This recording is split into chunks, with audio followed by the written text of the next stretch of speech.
حالانکہ باجی ملازمہ کے ساتھ مل کر برابر سے بھائیوں کے سارے کام کرتی تھی، کچن سنبھالتی، کھانا پکاتی، حتیٰ کہ بھائیوں کے کپڑے اور بھابھیوں کے بچوں کے یونیفارم تک استری کر کے رکھتی، لیکن وہ پھر بھی ان سے خوش نہ ہوتی، بلکہ ان کو اور ان کے بچوں کو اپنے در پر پڑا کوڑا سمجھ کر منہ پھیر لیتی۔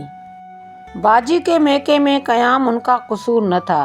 جب تک والد زندہ رہے، بھائی اور بھابھیاں اندر ہی اندر گھٹتے رہے، منہ سے کچھ ان کے سامنے نہ کہہ سکتے تھے۔ والد کے فوت ہونے کے بعد تو بھائیوں نے امی جان کو گھر کا خرچہ دینا بھی بند کر دیا، کیونکہ وہ اپنی بیٹی اور اس کے بچوں کو پال رہی تھی۔ ہماری ملازمہ سلیمہ کافی پرانی اور نیک دل عورت تھی۔ وہ غریب ضرور تھی، لیکن دل کی غریب نہ تھی۔ وہ باجی کے ساتھ بھابھیوں کا برا سلوک دیکھ کر کڑتی رہتی تھی۔ ایک دن بڑی بھابھی نے صاف صاف میری بہن سے کہہ دیا کہ ہم تمہارا خرچہ نہیں اٹھا سکتے، یا تو بچوں کو ان کی دادی کے حوالے کر دو، خلا لے کر دوسری شادی کر لو، یا پھر جہاں چاہو چلی جاؤ، لیکن ہمارے گھر سے نکل جاؤ۔ دوسری بھابھی بولی، اگر اماں تمہاری حمایتی بنتی ہیں تو انہیں بھی اپنے ساتھ لے جاؤ۔ یہ سب باتیں ملازمہ سلیمہ سن رہی تھی۔ باجی اور امی رو رہی تھیں۔ سلیمہ کو بہت دکھ ہوا۔ اس نے باجی کو چپ کرایا اور تسلی دی۔ باجی نے سلیمہ سے کہا، خالہ تم ہی بتاؤ میں کہاں جاؤں؟ 3 بچوں کا ساتھ ہے، سسرال والے مجھے رکھنے کو تیار نہیں اور شوہر کا کچھ پتہ نہیں۔ تم کسی گھر میں مجھے کام دلوا دو، اگر وہ لوگ رہائش بھی دے دیں اور میرے 3 بچوں کو بھی ساتھ رکھنے دیں تو میں ملازمت کرنے کو تیار ہوں۔ سلیمہ نے آہ بھر کر کہا، بی بی آج کل ویسے لوگ کہاں رہے جو آپ کو بچوں سمیت اپنے گھر میں رکھ لیں۔ باجی بولی، تو پھر تم مجھے اپنے گھر لے چلو، بچے وہاں رہیں گے، میں کہیں ملازمت کر لوں گی۔ سلیمہ ہچکچاتے ہوئے بولی، میں رکھ تو لوں بی بی طیبہ، لیکن ان کے گھر والے کیا گوارا کریں گے؟ باجی نے دکھ سے کہا، ان کو اس بات کی کیا پرواہ کہ میں کہاں رہوں؟ بھائی بھی اتنے روکھے ہو گئے ہیں کہ مجھ سے بات تک نہیں کرتے، اور امی کا خرچ بند کر دیا ہے۔ وہ مجھ سے صاف بیزاری کا اظہار کر چکے ہیں۔ ان سب کا یہی مطالبہ ہے کہ میں اپنے بچوں کو سنگ دل نندوں اور ساس کے پاس چھوڑ آؤں۔ تم جانتی ہو وہاں ان بچوں کے ساتھ کیا سلوک ہوگا؟ جب باپ نے ہی چھوڑ دیا تو وہ کیوں رکھیں گے بھلا؟ میں مر جاؤں گی مگر عدالت میں نعمان پر خلا کا دعویٰ نہیں کروں گی، نہ دوسری شادی کروں گی۔ اس سے تو بہتر ہے کہ کہیں چلی جاؤں اور نوکری کر کے اپنے بچوں کا پیٹ پال لوں۔ خالہ تم کچھ دن کے لیے مجھے اپنے گھر رکھ لو۔ سلیمہ بولی، بی بی میں تو رکھ لوں، لیکن میں تو جھگی میں رہتی ہوں۔ باجی بولی، میں بھی تمہارے ساتھ جھگی میں رہ لوں گی۔ سلیمہ نے سمجھایا، میری جھگی اتنی چھوٹی ہے کہ اس میں 2-3 لوگ آڑے ترچھے سوتے ہیں، آپ کیسے رہ لیں گی؟ باجی بولی، اچھا تو یہ بتاؤ جھگی بنانے میں کتنا خرچہ آتا ہے؟ میں تمہاری جھگی کے قریب اپنی جھگی بنا لوں گی۔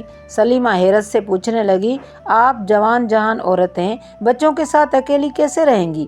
باجی نے پر اعتماد انداز میں کہا، رہ لوں گی، تمہارا گھرانہ تو ساتھ ہوگا، تمہارا بیٹا اور بہو ہیں، وہی میرا خیال رکھ لیں گے۔ جب باجی کو زاروں زار روتے دیکھا تو سلیمہ خالہ نے انہیں تسلی دی اور کہا کہ ٹھیک ہے، آپ آ جائیں میرے گھر، لیکن آپ کے بھائیوں کو خبر نہ ہو، ورنہ وہ مجھی کو مورد الزام ٹھہرائیں گے۔ اس نے رہنے کی جگہ کا پتہ سمجھا دیا اور کہا کہ آپ خود آ جانا، اگر میرے ساتھ چلیں گی تو آپ کے گھر والے میری گردن پکڑ لیں گے۔ سلیمہ سمجھ رہی تھی کہ یہ محض وقتی فیصلہ ہے، کہاں طیبہ بی بی گھر چھوڑ کر چلی جائیں گی، مگر باجی نے بھی ٹھان لی تھی۔ شام کو بغیر کسی کو بتائے چپکے سے بچوں کو لے کر گھر سے نکل گئیں، سڑک سے رکشہ لیا اور سلیمہ کے دیے ہوئے پتے پر روانہ ہو گئیں۔ رکشہ والا غالباً اسی علاقے کا رہائشی تھا، وہ انہیں صحیح جگہ لے گیا۔ یوں باجی اپنی ملازمہ کی جھگی میں جا ٹھہری۔ سلیمہ خالہ نے سچ کہا تھا، اس کی جھگی میں صرف 3 چارپائیاں سما سکتی تھیں۔ ایک چارپائی کی جگہ خالی تھی جہاں اس کی بہو کھانا پکاتی تھی۔ اس رات ساس اور بہو ایک ہی چارپائی پر سوئیں۔ سلیمہ کا بیٹا بیٹا باہر کہیں سویا، باقی 2 چارپائیوں پر باجی اور ان کے 3 بچوں نے گزر بسر کی۔ ساری رات انہیں مچھروں نے سونے نہ دیا۔ اب باجی کو احساس ہوا کہ واقعی خالہ سلیمہ نے درست کہا تھا۔ اگلی صبح جب وہ کام پر آئی تو امی رو رو کر نڈھال ہو چکی تھیں۔ بھابیاں کہہ رہی تھی کہ کہیں تمہاری بیٹی گھر سے بھاگ گئی ہے، کم از کم تمہیں تو بتا کر چلی جاتی کہ کہاں جا رہی ہیں۔ سلیمہ خالہ سے امی کی حالت دیکھی نہ گئی، چپکے سے ان کو باخبر کر دیا کہ آپ کی بیٹی میرے پاس ہے، فکر نہ کریں، میرے ساتھ چل کر اسے سمجھا بجھا کر لے آئیں۔ وہ نازوں پلی بھلا کہاں ایک غریب کی جھگی میں رہ سکتی ہے، اور وہ بھی کتنے دن۔ یہ سن کر امی کی جان میں جان آئی اور وہ شام کو خالہ سلیمہ کے ساتھ اس کے گھر چلی گئیں۔ باجی ماں سے لپٹ کر خوب روئیں۔ اماں نے کہا کہ تمہارے بھائی اور بھابیاں جیسا بھی سلوک کریں اپنے ہی ہیں، تم میرے ساتھ واپس گھر چلو۔ لیکن باجی جانے پر راضی نہ ہوئیں۔ انہوں نے ماں سے کہا کہ تم بھی میرے ساتھ رہو، ہم یہاں جھگی ڈال لیتے ہیں، تم بچوں کو سنبھالنا، میں کہیں ملازمت کر لوں گی۔ چنانچہ باجی نے امی کو گھر واپس جانے نہ دیا اور اپنی سونے کی بالیاں خالہ سلیمہ کے بیٹے کو دے کر کہا کہ سامان لے آؤ، میں نے اسی میدان میں آپ لوگوں کے قریب جھگی ڈالنی ہے۔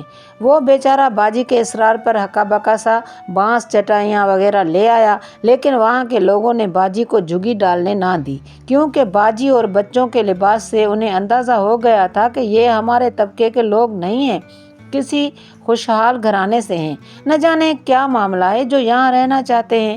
میدان میں ساری جھگیوں کے مرد اکٹھے ہو گئے اور باجی اور امی پریشان حال سامان پر بیٹھی تھی کہ ایک واقف کار شخص نے بچوں کو پہچان لیا۔ یہ ایک وین ڈرائیور تھا جو بھائی کے بچوں کو اسکول لے جاتا تھا۔ اس کا نام منظور تھا۔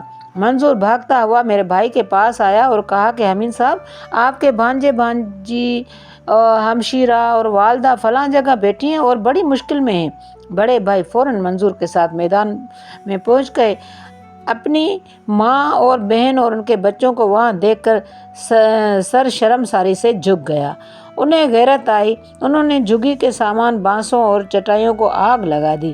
امی، باجی اور بچوں کو گاڑی میں بٹھایا اور گھر لے آئے۔ راستے بھر بہت غصہ کیا، بولے کہ تم نے تو میری ناک ہی کٹوا دی، اگر غصہ تھا تو مجھ سے جھگڑتی، گھر کے برتن توڑ دیتی، مگر یہ تو کام نہ کرتی، جھگی ڈالنے چلی گئی۔ باجی کیا جواب دیتی؟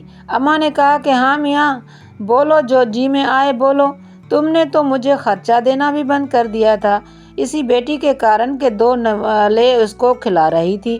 میری بیٹی تمہاری بیوی اور بھائیوں کی چاکری کرتی ہے تو ہی تمہاری کمائی سے 2 نوالے کھاتی تھی، اب کیا غیرت جاگی ہے تمہیں؟